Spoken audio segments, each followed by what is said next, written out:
소통 좀 해볼까? 여러분은 어떤 기준으로 화장품을 고르십니까? 비싼 거. 요거. 괜찮다. 비싼 게 지갑한다. 탱탱하고 윤기 있는 피부. 광고 문구를 보고 산다.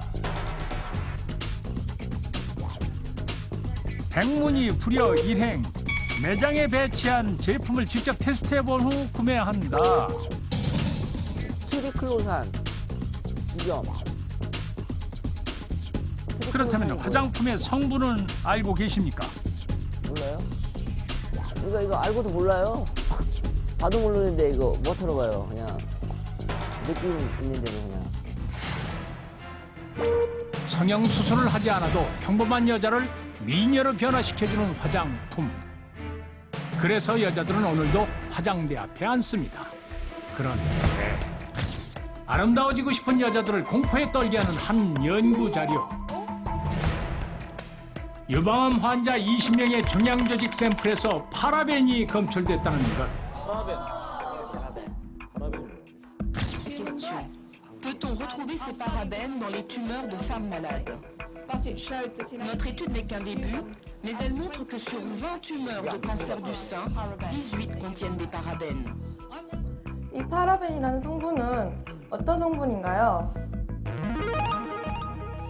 그렇다면 파라벤은 대체 무엇일까요? 화장품 성분이구나. 방부제? 파라벤은 그 화장품에 사용되는 방부제로서 화장품은 우리가 일반적으로 물하고 오일하고 혼합되어 있기 때문에 방부제가 꼭 필요한 제품입니다. 방부제가 들어가지 않을 시에는 미생물에 오염이 되기 때문에 파라벤류 같은 방부제가 꼭 필요합니다. 화장품을 오래 보존시켜주는 파라벤은 구표시 지정 성분으로 기초 화장품부터 메이크업 제품까지 다양한 종류의 화장품에서 쉽게 확인될 수 있습니다. 그런데 화장품에 약방의 감초처럼 들어가는 파라벤이 독이 될 수 있다? 화장품을 오래 지켜주는 파라벤은 과연 피부의 유통기한도 지켜주는 것일까요? 정말 미치도록 궁금합니다. 첫 번째 미궁. 파라벤은 위험하다? 미꾸라지는 과연 파라벤에 어떤 반응을 보일까요? 실험 방법은 이렇습니다. 미꾸라지가 있는 수조에 0.5g의 파라벤을 넣고 그 반응을 지켜보겠습니다. 과연 어떠한 일이 벌어질까요? 나오는 거 아니야? 미꾸라지 피부가 좋아질 수 있어. 뻐끔뻐끔 숨을 내쉬며 미동도 보이지 않는 미꾸라지. 그런데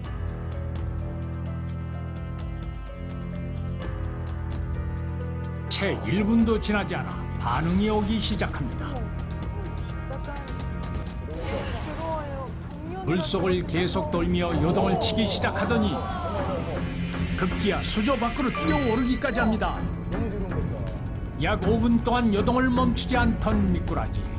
결국 의식을 잃고 맙니다. 500ml의 물에 넣은 파라벤은 극히 미량이었지만 미꾸라지를 마비시킬 정도의 치명적인 어독성이 있는 것으로 밝혀졌습니다.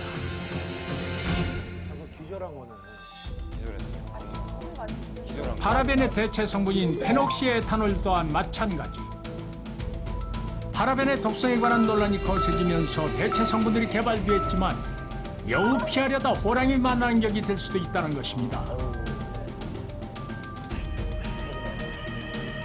문제는 바로 이 방부제 성분들을 우리의 피부가 먹고 있다는 것. 사람의 몸에는 괜찮은 겁니까? 파라벤은 여성 호르몬인 에스트로겐과 유사한 작용을 하거나 에스트로겐의 작용을 더 촉진시키는 일을 합니다.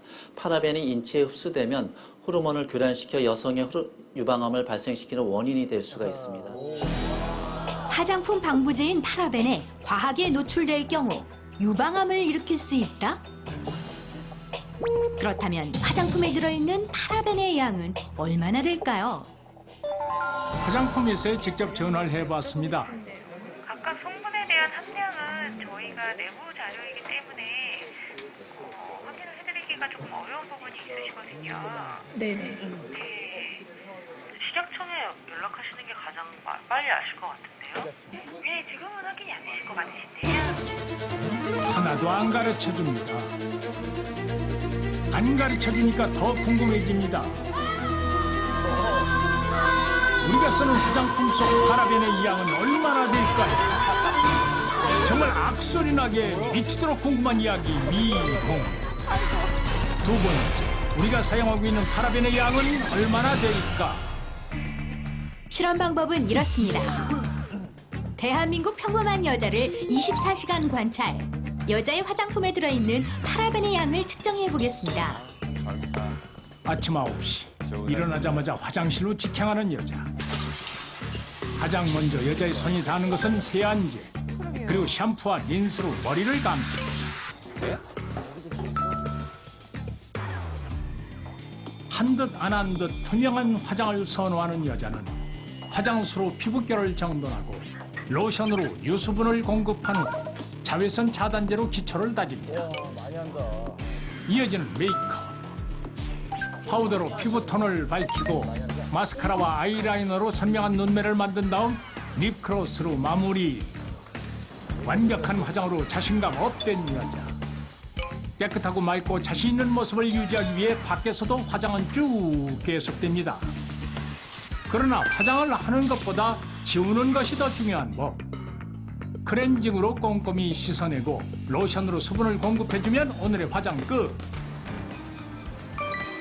여기서 잠깐. 거품 목욕을 즐기는 당신이 알고 넘어가야 할 사실 하나. 입욕 후 피부가 네모다. 입욕 후 피부가 늙는다. 거품 목욕 후의 피부 상태를 검사해봤습니다. 입욕 전 29세였던 피부 나이가 36세로 껑충 뛰었습니다. 후의 피부 상태가 조금 더 안 좋은 것으로 나타났습니다. 이는 입욕제 사용 후에 피부의 보습이나 피부의 보호 작용을 해주지 않아 오히려 피부의 수분이 유지가 안 되고 각질이 비정상적으로 좀 많이 일어나게 되면서 나타난 수치인 것으로 생각됩니다. 그래서 입욕 후 보습을 위해 역시 로션을 바릅니다. 우리나라의 20대 여대생은 기초 화장품 6.4개, 메이크업 제품 6.5개를 평균적으로 쓰고 있었습니다. 직장인 A씨는 기초 화장에 돈과 시간을 많이 투자합니다. 스킨, 에센스, 로션, 세럼, 크림, 기초 5종 세트를 포함해서 아침에 사용한 화장품은 15개. 직장에서는 틈틈이 미스트와 핸드크림으로 얼굴과 손을 촉촉하게 합니다. 얼굴 화장을 지우는 데만 클렌징 티슈, 로션, 폼 3단계를 거치는 직장인 A씨가 24시간 동안 사용한 화장품은 총 33개. 유럽 여성들의 평균 화장품 개수보다 2배 많은 양의 화장품을 쓰고 있었습니다. 그렇다면 직장인 A씨의 화장품 33개에 들어있는 파라벤의 양은 모두 얼마나 될까요? 양 6g. 여러분 기억하십니까? 0.5였나요? 미꾸라지를 순식간에 마비시킨 파라벤의 양은 0.5g. 단 5분 만에 미꾸라지를 기절시킨 양의 약 12배가 되는 양입니다. 문제는 시중에 나온 화장품 모두 피부 테스트를 거친 제품들이었지만 오랜 기간 사용했을 때의 결과에 대해서는 임상실험을 하지 않았다는 것입니다. 지난 2월 16일 파라벤의 독성에 대한 연구 결과가 긴급 발표됐습니다. 올챙인가요? 파라벤 중 독성이 가장 강한 것으로 알려진 부틸 파라벤이 양서류의 머리에 기형장애를 일으킨다는 것. 기형장애. 이에 앞서 EU에서는 부틸과 프로필 파라벤의 영아용 화장품 사용을 전면 금지하고 그 허용 농도를 0.19 이하로 낮출 것을 권고했습니다.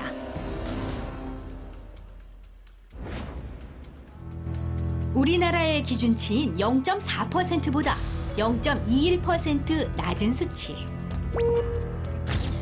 그런데 EU의 권고 기준을 넘은 양의 파라벤이 일반 화장품뿐만 아니라 영아용 화장품에도 여전히 쓰이고 있습니다. 대체 화장품을 어떻게 써야 안전한 겁니까? 네, 다양한 화장품의 색과 끈적임은 효능을 나타내는 그런 활성 성분이 아니라 제형 성분의 차이에 불과한 것입니다. 그래서 에센스와 로션, 크림 모두 피부에 어떤 유수분을 공급하기 위한 역할의 기능은 서로 겹친다고 볼 수 있기 때문에요. 좋다고 많이 바르면 오히려 화장품에도 화학 물질이 들어있기 때문에 피부 노화를 촉진할 수 있고 그렇기 때문에 과도한 사용은 좀 피하는 것이 좋을 것 같습니다. 화장품을 많이 바를수록 피부의 유통기한이 줄어들 수 있습니다. 아름다운 피부를 원하십니까? 당신의 화장품부터 다이어트 하십시오.